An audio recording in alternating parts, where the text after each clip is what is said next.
Teacher. Hi friends. ഇന്ന് കേരളപ്പിറവി ദിനമല്ലേ, അതുകൊണ്ട് എല്ലാവർക്കും എൻ്റെ കേരളപ്പിറവി ദിന ആശംസകൾ. മാനസദസ്സിന് വന്ദനം.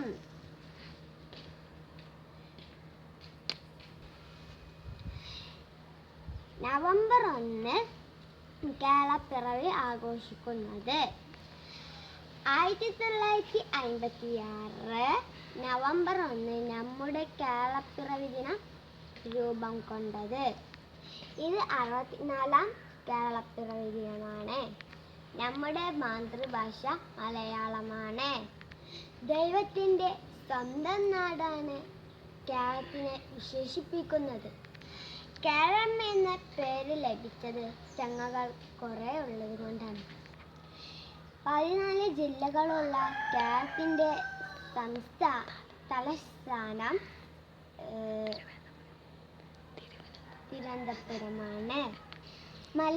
മലയാളികൾക്ക് സന്തോഷത്തിൻ്റെയും അഭിമാനത്തിൻ്റെയും ദിനമാണ് നവംബർ 1.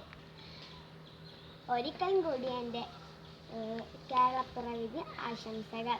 Thank you.